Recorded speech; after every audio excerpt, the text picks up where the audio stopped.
So I was looking at some YouTube analytics, and it actually is showing me that people need inspiration during like the winter months, because a lot of people knock off viewing if something doesn't feel inspirational and like something to go after. And apparently, one thing that people like for the type of stuff that I show is when I'm out and about looking for music and records and turntables and things, they find it inspirational to see somebody out and about. So that's all that I need. The only excuse I need to get out and try to spend some money is you all. So yes, we're going to go see if we can find some stuff. Let's start today at this particular thrift shop is going to go away soon, but let's go check out and see what it is here while they still have a lease. Let's check it out. One of the things I've noticed about thrift stores is that they're trying to keep up with the prices of records, tapes, CDs, and even the clothing.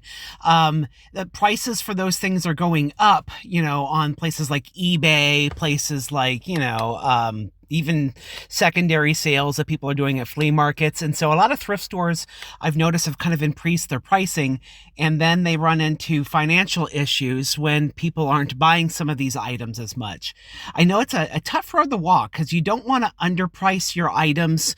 You don't want to sell things at like 25 cents and make no money, but at the same time, you don't want it to be where you're overcharging, maybe charging something $2 when really people are expecting more 50 cents, $1.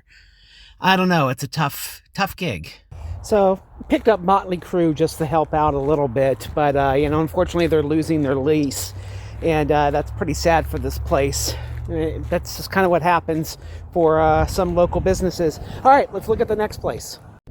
Now, speaking of overcharging, Savers takes it to a different level. Now, I know Savers Thrift is a for-profit thrift store. They're not trying to do it as a nonprofit for some sort of mission. They're trying to make as much money as possible, and they're very upfront with that. But yeah, they charge too much. These tapes here that I was looking at, they're great, but unfortunately, both of these tapes are ones that I have elsewhere in my collection, record and CD. And I'd pick these up if they were a little bit cheaper, but they're a couple bucks a piece, and I just don't feel like spending that much. Looking at a couple other devices here, you're about to see an amplifier, and you're also about to see a tape recorder. And both of these are really not in the greatest of shape. The amplifier looks a little beat up. It's been painted over with fake silver paint to kind of cover up some of its mistakes. Scratches and things like that. And as well as you're going to see with this tape recorder, it looks like whoever had this tape recorder left it outside in a barn. It's just covered with dust and dirt. And in a moment, you'll see that I show you the battery contacts on it, and the batteries were clearly left in there too long, and the batteries leaked, and nobody bothered cleaning this thing out. And yet Savers is charging both of them full eBay pricing. So I can't see any of these selling. Sorry, everybody. I need the pricing to be, relevant, and something that I'm willing to pick up on a secondary level. Okay, for the last part of our trip, it's the local vinyl record store. We've got Hub City Vinyl, a great place. I love Chet Baker. He's somebody that has just really soulful, chilled out jazz, but also not expected. He tends to be able to gently take you to places that are a surprise. And I would love to pick up his records, but they're so expensive. He's somebody that kind of undersold, I think, a little bit for his era due to some, issues that happened with him personally. And his records that are more current, the newly pressed ones, are super expensive. It's also cool that they have these new Vince Guaraldi albums that they're putting out, where they're finding all of the master tapes of his performances and releasing them for us to hear.